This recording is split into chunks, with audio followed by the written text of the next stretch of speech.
Hey guys, it's Roscoe, and on Space Coach Today we're joined by a post-Kessel Run crash-landed Millenium Falcon because we're going to take a look at how the interiors of the ship have changed over the years. So here we see the cutaway for Lando's version of the Millenium Falcon.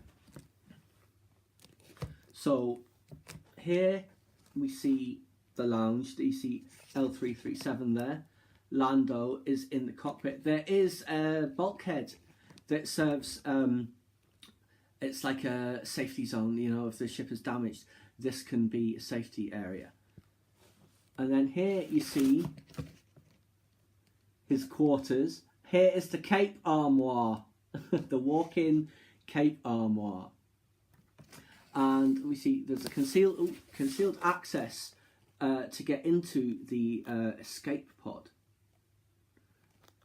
Yeah, and you see the dish here in that configuration. This is the mixed chamber for the hyperdrive. That's the one that looks a bit like the reactor on the second Death Star exploding when it gets ignited. And there is the lines leading from, and here is all of the exhaust. This is a cargo area here. Yeah.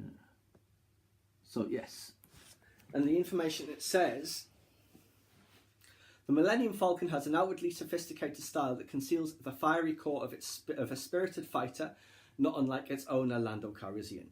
By covering the Falcon's most utilitarian cargo loading features, Calrissian presents a sleek ship with a very deceptive lift-mass ratio, perfect for his smuggling runs. The Falcon's lifeblood is a radioactive liquid metal fuel that reacts explosively in the sublight engine chambers, creating an enormous rush of thrust.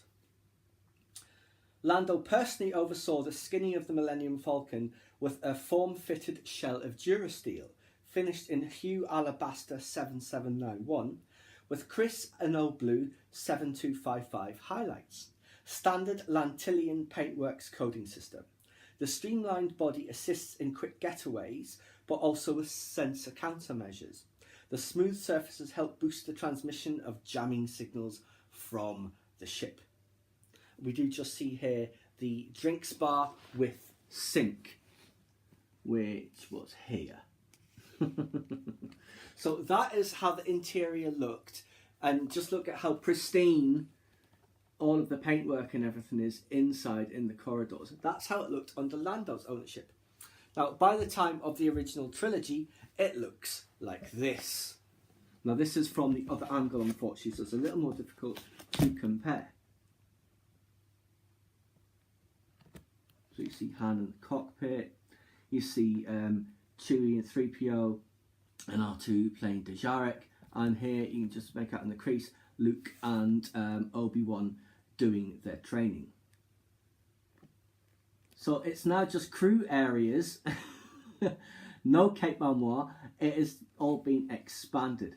And you see it looks a little bit grimier in the corridors. And obviously the ship has gone from here and it has its usual mandibles. It's cargo loading area, this is a cargo hold, this is a cargo hold. And I believe there's another one back here somewhere as well.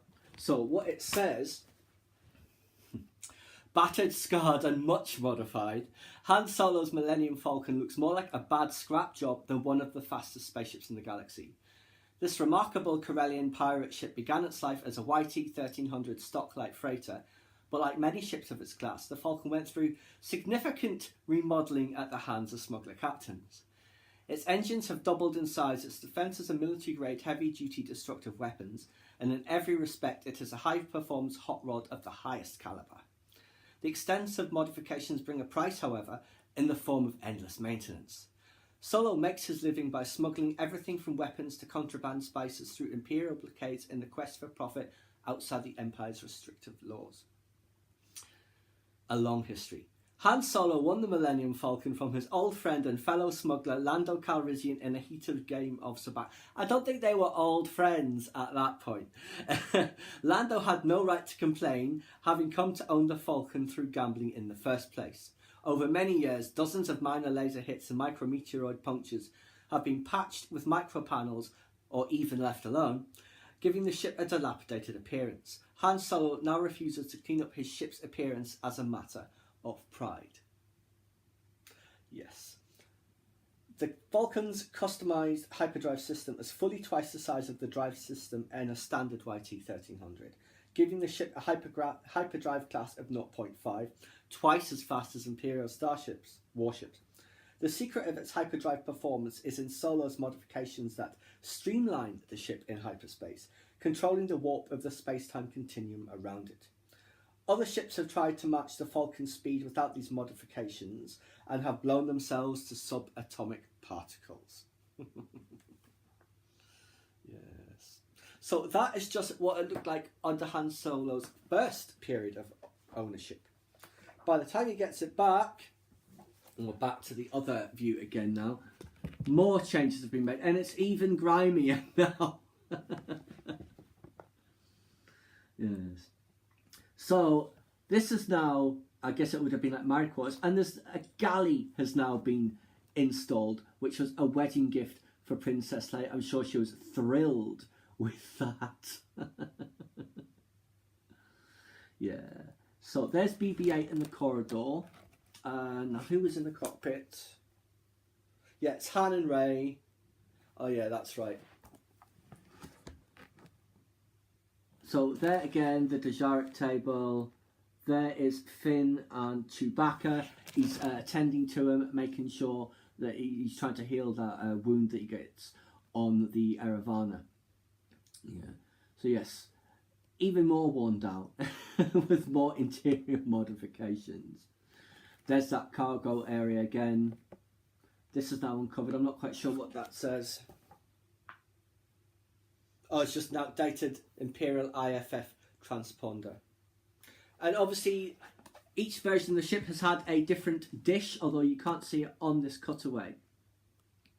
So Lando's, it's flat on the surface. Original trilogy, it's like the one down here. And then in here, it is that rectangular dish. But yes, it's good to see how it's changed over, oh, what would that be, 40 odd years or so, I guess, of Star Wars history. From when we first see it when it's in Lando's ownership to in The Last Jedi where it's passed to Rey. Yeah.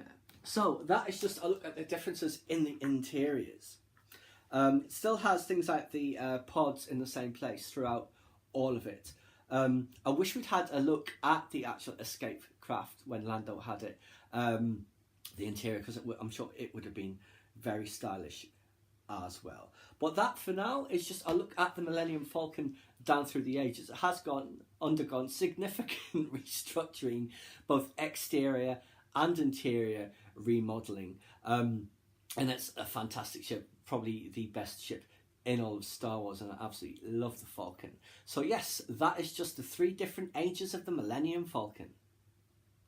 Please subscribe to my channel if you enjoyed this content. Leave me a comment or suggestion for an upcoming topic you'd like to see discussed, or like the video.